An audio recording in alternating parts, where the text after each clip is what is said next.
بسم اللہ الرحمن الرحیم۔ السلام علیکم ناظرین۔ آج کل غزہ اور فلسطین میں اسرائیل کے انسانیت سوز مظالم کے بعد قبلہ اول بیت المقدس اور فلسطین ایک مرتبہ پھر دنیا بھر کی نظروں کے سامنے آ گئے۔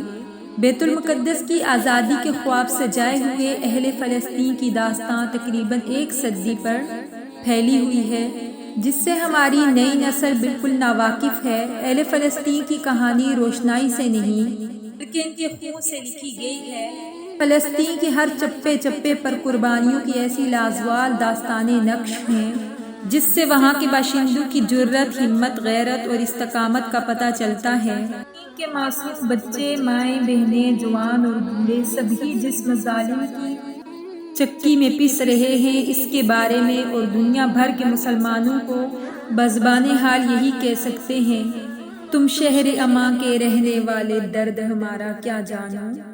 اس میں کوئی شک نہیں کہ فلسطینی مسلمان اب تقریباً ایک صدی سے تکلیف اور آزمائش کی چکی میں پس رہے ہیں، اور یہ دنیا کی وہ واحد قوم ہے جو خود اپنے ہی علاقے اور اپنے وطن میں مہاجروں کی سی زندگی گزارنے پر مجبور ہے۔ لیکن یہ بھی سچ ہے، دنیا بھر کے مسلمانوں کے دل اہل فلسطین کے ساتھ دھڑکتے ہیں اور وہ کسی بھی صورت اسرائیل کا غاصبانہ قبضہ تسلیم کرنے کے لیے تیار نہیں ہیں۔ فلسطین کا غم امت مسلمہ کا مشترکہ غم ہے اور اہل فلسطین کا درد بھی سانجہ ہے۔ یہ بات روز روشن کی طرح عیاں ہے کہ بیت المقدس کا مسئلہ فقط اہل فلسطین کا مسئلہ نہیں بلکہ پوری ملت اسلامیہ کا مسئلہ ہے۔ ضرورت ہے کہ ہم اپنی نسلوں کو بیت المقدس کی تاریخ سے واقف کروائیں تاکہ ہماری نسلیں بیت المقدس کی حفاظت اور آزادی کے لیے ہمیشہ تیار رہیں۔ ناظرین، القدس فلسطین کا شہر اور دارالحکومت ہے۔ یہ یہودیوں، عیسائیوں اور مسلمانوں تینوں کے نزدیک مقدس ہے۔ یہاں مسلمانوں کا قبلہ اول مسجد اقصی اور گنبد صخرہ واقع ہے۔ القدس پہاڑوں پر واقع ہے۔ انہی میں سے ایک پہاڑی کا نام کوہ صہیون ہے جس پر مسجد اقصی اور گنبد صخرہ واقع ہے۔ مسجد اقصی کے اطراف 1600 میٹر لمبی پتھر کی دیوار ہے۔ اس کے اندر 9 دروازے ہیں۔ ایک باب رحمت ہے، دوسرا باب خطہ، تیسرا باب فصل، چوتھا باب غوانہ، پانچواں باب ناظر، چھٹا باب حدید، کتانی بین ہے۔ مسجد اقصی کی بنیاد مکہ مکرمہ کی بنیاد ڈالنے کے 40 سال بعد حضرت آدم علیہ السلام یا ان کی اولاد میں سے کسی نے ڈالی۔ اس کی تعمیر حضرت سیدنا سام بن نوح نے کی۔ کے بعد سیدنا داؤد علیہ السلام نے بیت المقدس کی بنیاد اس مقام پر رکھی جہاں حضرت سیدنا موسیٰ علیہ السلام کا خیمہ نصب کیا گیا تھا۔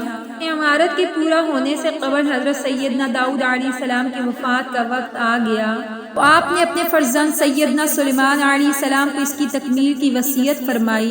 چنانچہ حضرت سیدنا سلیمان علیہ السلام نے جنوں کی ایک جماعت کے ساتھ مسجد اقصی کی تعمیر کی۔ بیت المقدس مسلمانوں کا قبلہ اول ہے۔ ہجرت کے 16 سے 17 ماہ تک نبی علیہ السلام نے بیت المقدس یعنی مسجد اقصی کی جانب رخ کر کے نماز ادا کی۔ تحویل قبلہ کا حکم آنے کے بعد مسلمانوں کا قبلہ خانہ کعبہ ہو گیا۔ مسلمانوں کے نزدیک مسجد حرام، مسجد نبوی کے بعد تیسرا مقدس ترین مقام مسجد اقصی ہے۔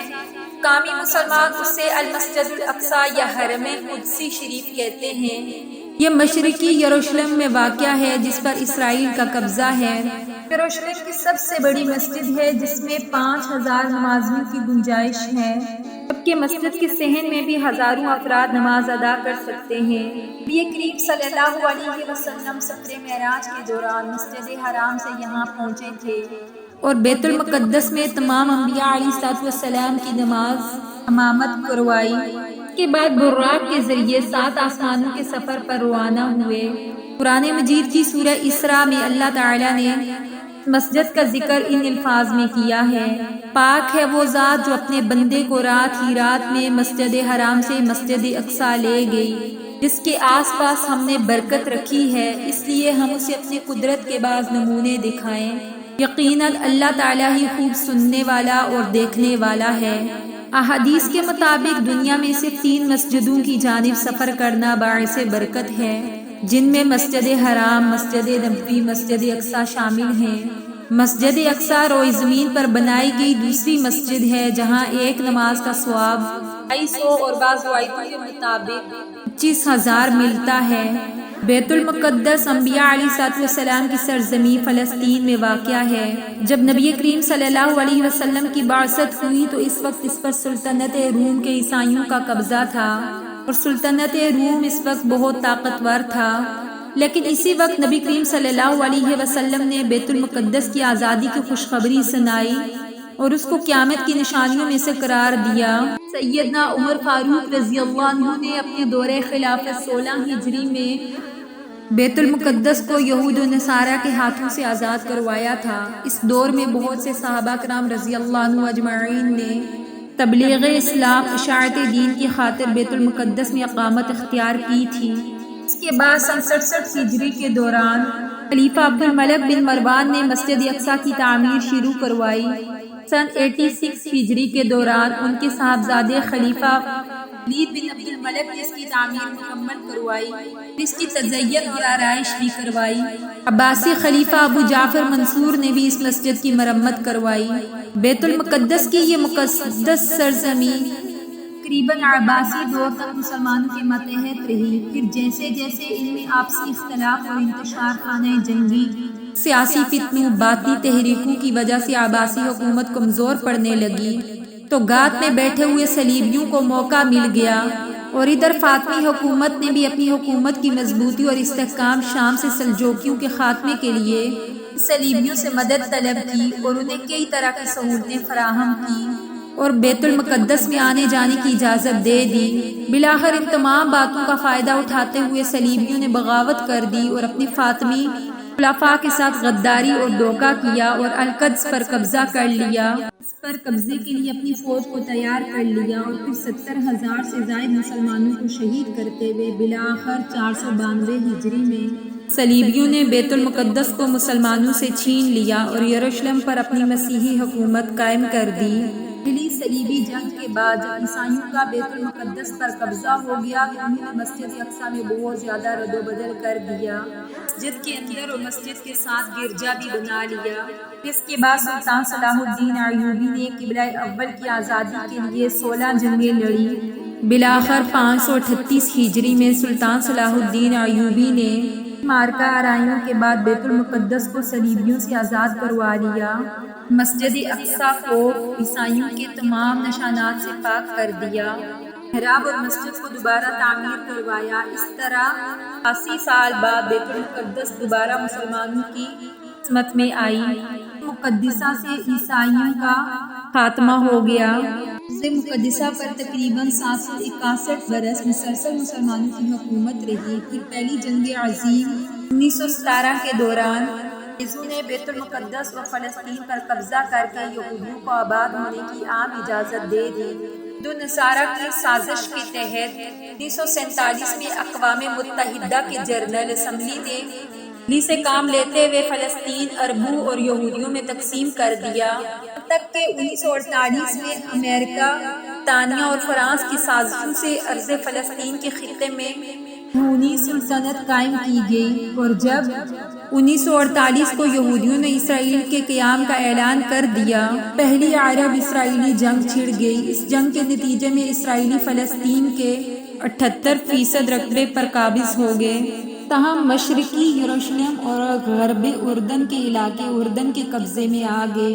تیسری عرب اسرائیلی جنگ شروع ہوئی۔ 1967 میں اسرائیلیوں نے بقیہ فلسطین اور بیت المقدس پر بھی تسلط جما لیا، اور اس طرح سے 1967 سے بیت المقدس پر یہودیوں نے قبضہ کر لیا اور اب پوری طرح اس کے قبضے میں آ گیا۔ اسلام اور ملت اسلامیہ کے خلاف یہودیوں کی دشمنی اور تاریخ کا ایک مستقل باب ہے۔ یہود مدینہ نے عہد رسالت مآب صلی اللہ علیہ وسلم میں شورشیں اور سازشیں کی، ان سے تاریخ اسلام کا ہر طالب علم آگاہ ہے۔ مسلمانوں کے خلاف بالخصوص اور دیگر انسانیت کے خلاف بالعموم ماہانہ رویہ اپنا رکھا ہے۔ 20ویں صدی کے سازش و سانحات میں سب سے بڑا سانحہ مسئلہ فلسطین ہے۔ خود نصارہ نے یہ مسئلہ پیدا کر کے گویا اسلام کے دل میں خنجر گھونپ دیا ہے۔ 1948 میں اسرائیل کے قیام کے بعد یورپ سے آئے ہوئے غاصب یہودیوں نے ہزاروں سال سے فلسطین میں آباد فلسطینیوں کو ان کی زمینوں اور جائیدادوں سے بے دخل کر کے انہیں کمپنیوں میں باہر کیا ہے، اور وہ اب کیمپوں میں نہایت ابتر حالت میں زندگی بسر کر رہے ہیں۔ 1969 میں ایک آسٹریلی یہودی نے قبلہ اول کو آگ لگا دی، جس سے مسجد اقصیٰ 3 گھنٹے تک آگ میں جلتی رہی۔ جنوب مشرقی جانب قبلے کی طرف کا بڑا حصہ گر پڑا اور محراب میں موجودہ منبر بھی زرِ آتش ہو گیا، جسے سلطان صلاح الدین ایوبی نے فتح بیت المقدس کے بعد نصب کیا تھا۔ اکثر یہودی اس مسجد کو ہیکل سلیمانی کی جگہ تعمیر کردہ عبادت گاہ سمجھتے ہیں اور اسے گرا کر دوبارہ ہیکل سلیمانی تعمیر کرنا چاہتے ہیں، حالانکہ وہ کبھی بھی بذریعہ دلیل اس کو ثابت نہیں کر سکے کہ ہیکل سلیمانی یہی تعمیر تھا۔ احادیث کے مطابق قرب قیامت میں وہاں اسلام کا غلبہ ہوگا۔ ایمان اور اہل ایمان فتنوں کے اس دور میں زیادہ تر شام کے علاقے میں ہی ہوں گے۔ فتنوں کے اس زمانے میں اہل اسلام کی مختلف علاقوں میں مختلف جماعتیں اور لشکر ہوں گے، اور اس دور میں صلی اللہ علیہ وسلم نے شام اور اہل شام کے لشکر کو اختیار کرنے کی ترغیب دلائی ہے، کیونکہ اس دور میں ان کی حفاظت کی ذمہ داری اللہ تعالیٰ نے خود لی ہے۔ یہ حضرت مہدی اور حضرت عیسیٰ علیہ السلام کا لشکر ہوگا۔ آخری وقت زمانہ قریب قیامت خلافت اسلامیہ کا مرکز اور محور ارض مقدسہ ہوگی۔ قیامت سے قبل مدینہ منورہ ویران ہو جائے گا، بیت المقدس آباد ہوگا، تو یہ زمانہ بڑا فتنوں کا ہوگا۔ اس کے بعد دجال کا خروج ہوگا۔ دجال شام اور عراق کے درمیان سے نکلے گا۔ دجال کا فتنہ اس امت کا سب سے بڑا فتنہ ہے۔ سے ہر نبی نے اپنی قوم کو ڈرایا ہے، مگر دجال مکہ اور مدینہ اور بیت المقدس اور کوہ طور میں داخل نہیں ہو سکے گا۔ سیدنا عیسیٰ علیہ السلام کا نزول بھی انہی علاقوں عشق کے مشرق میں سفید مینار کے پاس ہوگا، اور وہ دجال کو باب لد کے پاس قتل کر دیں گے۔ باب لد فلسطین کے علاقے میں بیت المقدس کے قریب ہے، جس پر اسرائیل قابض ہیں۔ اسی طرح فتنہ یاجوج ماجوج کی ہلاکت اور انتہا بھی بیت المقدس کے قریب جبل خمر کے قریب ہوگی۔ بات روز روشن کی طرح عیاں ہے کہ قیامت اس وقت تک قائم نہیں ہوگی جب تک یہودیوں کو صفحہ ہستی سے مٹا نہ دیا جائے۔ آج پوری دنیا سے یہودی اپنے مقتل اسرائیل میں جمع ہو رہے ہیں۔ قیامت سے پہلے یہ وقت ضرور آئے گا کہ مسلمان یہودیوں کو چن چن کر قتل کریں گے، اور ایک بار پھر اللہ تعالیٰ کے حکم سے قیامت کے قریب حضرت امام مہدی علیہ السلام اور حضرت عیسیٰ علیہ السلام کے ظہور کے بعد ایک مومن جماعت کے ہاتھوں مسلمانوں کا قبلہ اول بیت المقدس فتح ہوگا۔ مقدس اور فلسطینیوں کے موجودہ حالات سے یہ بات واضح ہے کہ وہ وقت اب بہت قریب ہے۔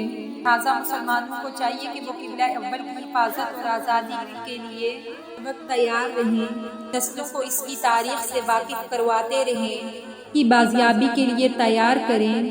باندھ کمر کیا ڈرتا ہے، دیکھ خدا کیا کرتا ہے۔ امید ہے آج کی ویڈیو آپ کو پسند آئی ہوگی۔ اگر آپ کو ہماری ویڈیو پسند آئی ہے تو اس ویڈیو کو لائک کیجئے۔ ایسی ہی مزید ویڈیوز کے لیے ہمارے چینل کو سبسکرائب کیجئے۔ ملتے ہیں نیکسٹ ویڈیو میں، تب تک کے لیے اللہ حافظ۔